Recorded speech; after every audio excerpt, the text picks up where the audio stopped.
absolutamente ni en planes de venir a este mundo. Yo me divertía de niño viendo la serie de los supersónicos. Más de la mitad de este auditorio no sabe de qué les hablo. Los supersónicos tenían una robot que se llamaba Robotina, por lo menos en español. Robotina era muy simpática. Robotina era la ama de llaves de esa familia, de la familia Sónico, y hacía todas las tareas del hogar. Servía la comida, hacía la comida, atendía a los niños, limpiaba el piso. Milagro, un milagro. Robotina ahí está molesta. Y entonces yo me planteé, desde nuestro grupo de investigación, ¿será posible que alguna vez Robotina nos sirva el café con afecto? Y yo quisiera un poco centrar mi exposición alrededor de eso y aprovechar para contarles lo que hemos hecho en el grupo de mecatrónica de la Universidad Simón Bolívar para intentar lograr que en algún día de nuestra vida haya una robotina que nos sirva el café con afecto. Cuando le comenté esto, tengo un amigo filósofo, profesor de filosofía en mi universidad, muy amigo mío, y me dijo, yo sentí que estaba molesto, pero ustedes, ¿por qué los robóticos se empeñan en copiar al hombre y quieren hacer un humanoide? Y lo sentí molesto, lo sentí que aquello era antiético, y me hizo reflexionar profundamente. Esto es siempre la maldición de los filósofos, lo ponen a uno a reflexionar profundamente sobre las cosas que hace y por qué las hace, y si aquello tiene un sentido ético o no tiene un sentido ético. Y me llegué a preguntar, ¿será ético que yo quiera hacer una robotina que me sirva café con afecto? Y la primera respuesta que me vino a la mente fue Edmund Hillary frente al Everest, y yo le dije, ¿por qué? Porque el Everest está ahí y hay que subirlo. Y él me dijo, me preocupas porque eso casi es un establecimiento del principio de que lo que la técnica puede hacer debe hacerse, sin más consideraciones éticas. Y otra vez volví a mis reflexiones y por fin llegué a una respuesta. Nosotros queremos hacer que Robotina nos sirva el café con afecto y queremos copiar al hombre, porque si copiamos al hombre, copiamos al culmen de lo creado, y de ahí para abajo hay una serie de aprendizajes y de cosas que vamos a poder hacer que nos permitirán, por ejemplo, hacer que un amputado pueda volver a caminar de forma natural. Se lo voy a contar. Vamos a poder hacer que una máquina de 4 patas camine lo más parecido a un perro o a un animal. Vamos a poder hacer que un robot escalador suba una pared para soldar y poder salvar la vida y preservar la vida de unos soldadores que si no tienen que estar subiendo paredes para hacer soldaduras en edificios o en buques. Podemos hacer que un robot submarino sea autónomo y luego pueda hacer inspecciones en el fondo del mar, etcétera, etcétera. Y podemos hacer, imitando otra vez la naturaleza, imitando en este caso no al hombre, sino a un pez, medir, por ejemplo, la velocidad a que ese submarino navega, imitando la forma en que lo hacen algunos peces con sus aletas dorsales, midiendo la temperatura del agua por la cual van pasando por el flujo del agua. Les voy a contar un poco estas cosas muy rápido. Y me pregunté, ¿y cómo conecto esto con Neuronas por la Paz? Porque, bueno, una conexión natural sería, bueno, es que esto lo hace gente con neuronas, pero es un poquito pobre. Y no quiero centrar esto en esto, sino quiero decir que nosotros descubrimos que buena parte de lo que podemos hacer gracias a estudiar al hombre y a copiar al hombre, y por eso respondo a mi amigo filósofo, gracias a que copiamos a lo más perfecto que tenemos en la naturaleza, en la creación, nosotros somos capaces hoy de poder estudiar en los mecanismos neuronales que el hombre tiene y los podemos imitar. Y eso va a ser el centro, vamos a decir, técnico de lo que les quiero contar. Esta historia empieza de todas maneras con Manolo. Manolo era mi mecánico a finales de los 90, a principios del 2000. Manolo era de la misma tierra de la cual son mis padres, o sea que nadie se sienta ofendido. Manolo era muy inteligente y Manolo era un mecánico clásico muy bueno, tanto así que yo con mi primer carro nuevo que tuve, uno no que me regaló mi padre, sino que yo pude comprar con mi dinero, en lugar de sacarlo del concesionario y llevarlo a revisar, se lo llevé a Manolo. Yo dije, Manolo, el carro calienta un poquito, no es que se recalienta, pero me parece que la temperatura está un poquito más alta de lo deseable. Se lo llevé 3, 4 veces, Manolo no daba con el problema. La 5ª vez, recojo mi carro y Manolo me trae una caja, me dice, toma. Digo, ¿qué es esto, Manolo? Le quité todo. Digo, ¿cómo que todo? ¿Qué es esto? Sí, eso, las cosas electrónicas que ahora traen los carros, que no sirven para nada. el carro anda igual, ya yo lo probé, pruébalo, verás que funciona. Y le quité todo esto que era lo que fallaba. Entonces me lo entregan con unos cables, unos sensores. Me quedé de una pieza y me llevé mi carro, pero para mi sorpresa el carro no se recalentó más. No solo que no se recalentó, no se calentó más. Más nunca la aguja subió de frío. El carro quedó todo el tiempo en frío. Y para mi sorpresa, duplicó el consumo de gasolina. Y ahí entré en shock y empecé a averiguar y dije, claro, estos carros nuevos, los motores están optimizados para funcionar a una temperatura, y el pobre Manolo le quitó el óptimo. Me quedé con mi carro, porque ya que iba a hacer, había destrozado la garantía, en fin, había perdido la garantía del carro, me quedé con mi carro frío toda la vida, lo vendí lo antes posible. Pero me hizo pensar, Manolo necesita ser mecatrónico. Manolo necesita saber de electrónica. Manolo necesita saber de informática. Manolo necesita saber de sistemas de control.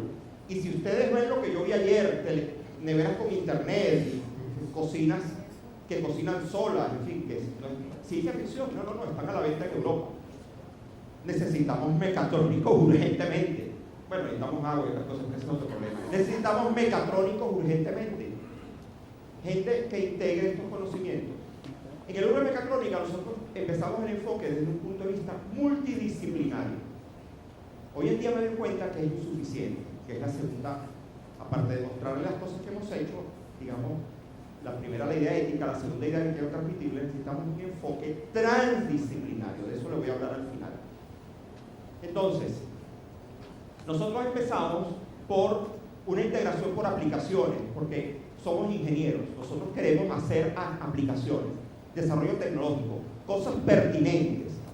Cuando hablo de esto como me digo filósofo, inmediatamente se queja, bueno, la filosofía es pertinente, sí, siempre. La filosofía, las ciencias básicas, las ciencias sociales, son siempre pertinentes porque todo hombre por naturaleza apetece saber. Primera fase de la metafísica de Aristóteles. No hace falta justificar a la ciencia, no hace falta justificar a la filosofía, no hace falta justificar a las ciencias sociales, porque todos queremos saber. Pero en mi labor de ingeniero hace falta justificar las aplicaciones por la vía de la pertinencia, de aquello que sean problemas que yo pueda resolver para ayudar a otros. Por eso mi actividad profesional se dedica a actividades de investigación que estén orientadas a la búsqueda de solución de problemas concretos. Dentro de esa búsqueda de cosas que nos permitieran imitar al hombre y ver sus mecanismos neuronales, nos planteamos el problema del caminar. Y aquí viene por qué el hombre, por qué el humanoide. Caminar para un bípedo es, casi me caigo, porque iba a monear y voy a hacerlo. Cuando yo camino, estoy siempre en equilibrio inestable. Para caminar tengo que tener siempre una pierna en el aire y la otra está apoyada sobre un punto, sobre una línea de puntos, sobre el comienzo del talón, sobre los deditos de los pies. Caminar para un bípedo es el acto más difícil que hay, y si logro copiar cómo camina el bípedo, poder copiar cómo camina el cuadrúpedo y cualquier otro tipo de animales. Por eso nos dedicamos a estudiar el modo de caminar del humano. Y ahí descubrimos que además, en el modo de caminar del humano, hay una serie importante de mecanismos automáticos. El hombre está lleno de mecanismos automáticos, entre otros, por ejemplo, el ángulo que toma la rodilla. Todos cuando caminamos, doblamos la rodilla y casi todos tenemos el mismo patrón de doblado de la rodilla mientras caminamos. Lo que variamos son la frecuencia y los tiempos, si queremos trotar, o si queremos caminar suavemente, o si nos queremos, en fin, monear en el mismo sitio. Lo que cambiamos es la frecuencia con la cual movemos la rodilla. Pero todos tenemos un patrón de movimiento en la rodilla. Eso lo aprendimos estudiando fisiología, nosotros ingenieros. Descubrimos que en los años 60 se había descubierto algo que se llama, quiero decir que nosotros fuimos de los primeros grupos de investigación en el mundo que aplicamos esto.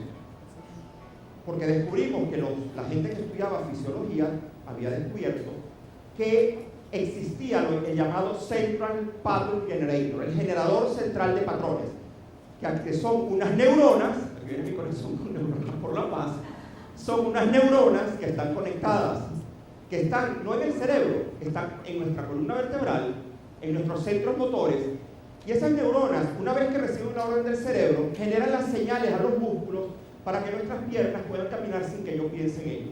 Sería muy triste que yo tuviera que estar pensando ahora cómo tengo que caminar para ir de un lado a otro del escenario mientras estoy hablando de ustedes. Mi cerebro está ocupado en generar las palabras idiotas que les digo. No está pensando en cómo tengo que mover mi rodilla, las piernas, los músculos, etc. ¿Cómo se hace eso? El cerebro le da una orden a nuestro CPG y el CPG genera las señales. No les voy a contar el detalle. Lo estudiamos, lo analizamos, un poquito para atrás, generamos una ecuación matemática, los ingenieros, nos encanta. Hay que llevar el modelo, hay que hacer un modelo de cómo funciona eso. Y sí, es verdad, cuando copiamos la red neuronal del hombre, hay una ecuación matemática que modela, que copia ese funcionamiento, esa operación. La llevamos justamente, y aquí viene una de las partes que fueron nuestros aportes más importantes.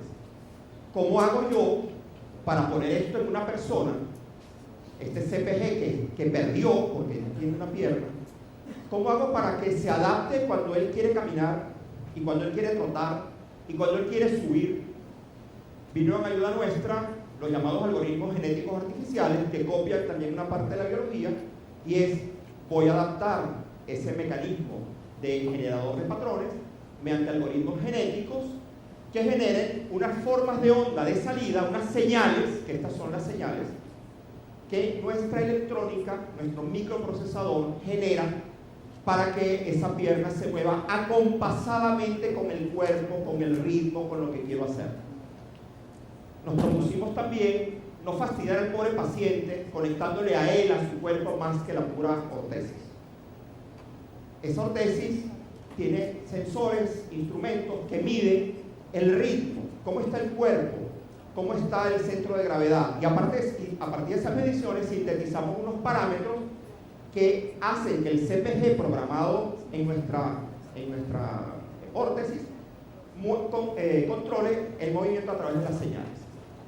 En lugar de, generamos nuestro controlador, no voy a entrar por supuesto en este detalle, pero sí quiero decir que lo probamos primero en una simulación en un cuadrúpedo y luego lo llevamos a un cuadrúpedo real. Vean que no camina bien, porque ahí solamente está el generador central de patrones. Por supuesto, yo camino no solamente porque las piernas se muevan con ritmo, acompasadamente. Y aunque el cerebro tampoco interviene en ese segundo proceso, yo cuando camino muevo los brazos, hay un ritmo completo del cuerpo que hace que el centro de gravedad impida que uno se vaya de boca, que uno patine, como hace esta simulación. Es decir, falta algo más. Todo eso se resolvió y logramos hacer unas pruebas en un paciente, y creo que lo mejor es que lo vean a nuestro paciente caminando con nuestra prótesis en los pasillos de la universidad. A este hombre, que le agradecemos mucho, se sometió a nuestras pruebas. En algún momento se le pide, lo van a ver ahora, que acelere el paso para ver cómo nuestro algoritmo se adapta. Allí acelera un poco el paso y nuestro algoritmo se adapta al modo de caminar y simplemente va ajustando la flexibilidad de un actuador que electrónicamente se le ajusta. Es un material magnetorreológico, se llama. Se le ajusta la viscosidad a esa rodilla artificial para que se adapte al modo de caminar. Este señor se pone un pantalón y nadie sabe que tiene esa órtesis artificial. ¿Qué más hicimos? Copiando. ¿Quién no quiere? Yo tengo en mi casa un Roomba, un robot que me aspira el suelo. Y tengo otro robot que prendo después que limpia el suelo con agua y jabón. Pero me fastidia porque tengo que esperar, tengo que hacerlo los fines de semana. Tengo que esperar que el primer robot termine para darle que el segundo robot empiece. Yo no quiero eso. Yo quiero una flotilla de robotinas, limpiadores del suelo, 4 en mi sala, y 4 que pasen coleto y que lo hagan de manera coordinada. Que el primero aspire y diga: pana, terminé de aspirar, ven tú a pasar coleto. Y cuando lo estoy pasando coleto, le diga al primero: mira, esto no quedó bien, vuelve a aspirar, y que venga y lo aspire. Y entonces hemos puesto al grupo a trabajar en lo que se llama enjambres de robots. También copiando cosas de la naturaleza. En ese video que pasó rápidamente, copiamos la estrategia líder-seguidor de la naturaleza para empezar a estudiar cómo hacer enjambres de máquinas que nos permitan, usando otra vez inteligencia artificial, redes neuronales artificiales, hacer que un día yo tenga en mi casa 4 robots que me aspiren el piso, que luego vengan los otros, pasen el boleto y que suban a la segunda planta. Y que yo pueda hacer eso desde el trabajo, y supervisar ya limpiaron, bien, sigan, muy bien. Todos los días igual, ¿ok? A las 7 de la mañana arrancan a limpiar. En estos momentos no lo puedo hacer, aunque ya puedo aspirar el piso, no lo aspiro yo, lo aspiran ellos, pero me molesta que tenga que estar yo presente para supervisar cuando arranque el otro. Eso nos llevó, a ver, este video creo que hay que dar aquí eso, que arranque. También copiando la naturaleza, nosotros hemos hecho un robot autónomo submarino, un pequeño submarino para labores de inspección. Lo que quería contarles aquí, aparte de las imágenes del robot de la piscina de la Universidad Simón Bolívar, que están muy simpáticas, el robot se sumerge, navega solo, se le plantea una trayectoria y la hace, va y busca un objeto en la piscina y lo recoge. Es cómo podemos hacer eso. Una de las variables fundamentales para hacer eso es medir la velocidad. Y nosotros teníamos un problema serio porque no queríamos poner un sensor costoso, no tenemos dinero, entre otras cosas, hay que hacer las cosas lo más económicamente posible. Y nos copiamos otra vez, fuimos otra vez a los símiles biológicos. ¿Cómo lo hacen algunos peces? Lo hacen midiendo el cambio de temperatura del agua con el flujo que generan cuando ellos se mueven en el agua. Hay algunos peces que al navegar, sus pequeños cerebros miden la velocidad a la que van por el cambio de la temperatura que produce el flujo del agua que ellos están generando. Eso fue lo que nos copiamos en nuestro submarino Poseidon para seguir con esta idea de copiar la naturaleza y, ya ven, integrar cosas que involucran mecánica, electrónica, pero vamos más allá. En todo lo que les he dicho hay biología. En varias cosas de lo que les he dicho hay psicología. Y si nosotros queremos tener a robotina sirviendo los cafés con afecto, nosotros tenemos que salir del esquema que tenemos y pasar de la multidisciplinariedad a la transdisciplinariedad. Hay investigadores de la izquierda que han tomado eso para otra cosa. Yo me quiero alejar de esas posiciones por si acaso. No se trata de Morán, que dice ahora que la política tiene que atravesarlo todo. Ese es otro problema. Pero sí es verdad que en nuestro mundo cibernético, yo necesito, por ejemplo, cosas como psicocibernética. Psicólogos, empecemos por psicólogos e ingenieros trabajando juntos. Pero eso todavía es multidisciplinar. Yo quiero ir más allá. Hay que hacer grupos de investigación primero, donde esa gente conviva, y luego hay que hacer verdaderas disciplinas transdisciplinares. Ya Harvard ha empezado a hacer estas cosas. Ya Harvard habla de bioelectrónica hace tiempo, la Simón Bolívar también. Electromecánica, biomecánica, son cosas que ya existen. Pero yo quiero ir más allá. Yo quisiera proponer que hubiera cosas como urbetrónica, urbanismo con teleinformática y mecatrónica. O por ejemplo, ya existe domótica, cómo llevar la automatización al hogar. Y muchas otras disciplinas que, por ejemplo, hagan transdisciplinar las biociencias, por ejemplo, con la teleinformática.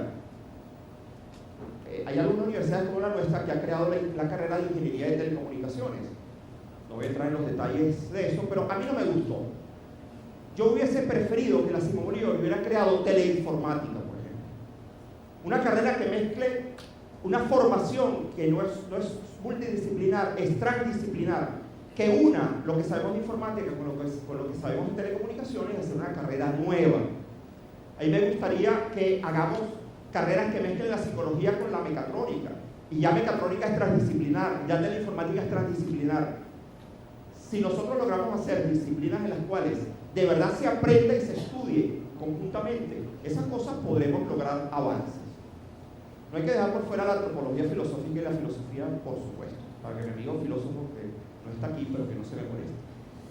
Las neurociencias, teleinformática, psicología, mecatrónica, tenemos que trabajar juntos para lograr hacer esas máquinas que queremos que imiten al hombre. Y para cerrar con mi amigo filósofo y la pregunta que él ya me ha hecho y me sigue haciendo. ¿Hasta dónde van a llegar, Gerardo? ¿Hasta dónde van a llegar? Y me lo preguntan con ansiedad, con angustia, con preocupación. Y yo siempre digo, tranquilo, profesor, no se preocupe. No vamos a poder llegar tan lejos, porque en ese punto yo me anoto a la teoría de Roger Penrose. Roger Penrose escribió un libro que se llama La última mente del emperador, donde se plantea este problema. ¿Hasta dónde podemos llegar con la tecnología? ¿Será posible tener máquinas que vamos a tener Skynet? Ya apareció Skynet, Terminator ya viene en camino, ya llegamos al día cero. Penrose lo resuelve así. En una metáfora presenta a Ultronix. Ultronix es la mente universal, todos lo saben. En una presentación de Ultronix al mundo, Adam, un niño de 13 años, le pregunta a Ultronix, un niño tímido, perspicaz, le pregunta a Ultronix, ¿qué se siente ser la mente universal? ¿Qué siente Ultronix? Ultronix empieza a calcular, está a horas, se recalienta, echa humo, no sabe, y luego de varias horas saca un papelito donde dice, no entiendo la pregunta. Ultronix no entiende el sentido de la pregunta. A mí me parece que mucha gente ha criticado a Penrose por esta postura, y en cierta forma a mí no me termina de convencer, porque yo sí creo, atención, que en la medida que los mecanismos de afecto sean mecanismos autómatas, correspondan en el hombre a mecanismos que se parezcan al CPG o similares al CPG, que puedan involucrar la bioquímica, lo vamos a poder copiar. Es posible que tengamos una máquina que sienta. El MIT ya tiene un grupo de investigación en Affective Computing. Pero lo que sí yo creo que nunca vamos a llegar, y también Penrose lo asoma en su libro, pero no se atreve a decirlo como hipótesis, es la pregunta que yo le hubiera hecho a Ultronix es, ¿qué quieres llegar a ser? Porque ahí sí creo que la máquina simplemente se hubiera recalentado totalmente. El problema no es que la máquina sienta, el problema es que la máquina no puede llegar a ser nada más de lo que fue programada por sus mecanismos internos autónomos, aunque tenga algoritmos genéticos. La genética solamente parte de una base inicial de conocimiento. No es tan innovadora que me permita preguntarme, yo quiero cambiar lo que soy y quiero cambiar mi destino. Yo sí creo que vamos a tener un robot, como ese perro, que nos mire con afecto. Porque yo sí creo que vamos a tener máquinas que imiten el comportamiento animal.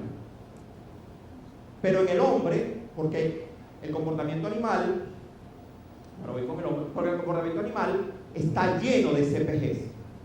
CPG es la movilidad y mecanismos realimentados en otros ámbitos, en lo químico, en lo electroquímico, en lo bioquímico. Y en la medida que haya esos mecanismos y los podamos copiar, podremos hacer una máquina que se parezca bastante a lo que puede ser un comportamiento animal. A lo que creo que nunca vamos a llegar, porque en eso creo firmemente que los hombres somos cada uno distintos y somos irrepetibles. El hombre, a pesar de sus mecanismos y a pesar de sus realimentaciones y a pesar de aquello que lo limita, que sí lo tiene desde el punto de vista de la bioquímica interna, siempre llega un día que se monta encima de su bioquímica y dice, no me da la gana, y se entrega. No es posible que una máquina se entregue, como nos decía Potó. Una máquina jamás podrá superar sus mecanismos bioquímicos, biológicos, y no podrá hacer y decir que ama a su niño si no hay ninguna razón, si no hay ninguna lógica. Los humanos, en este sentido, somos incopiables, porque somos únicos, porque somos irrepetibles. Pero por debajo de eso hay mucho que aprender y hay mucho que copiar, y eso sí creo que lo vamos a lograr, y tendremos a robotina sirviéndonos café con afecto. Gracias.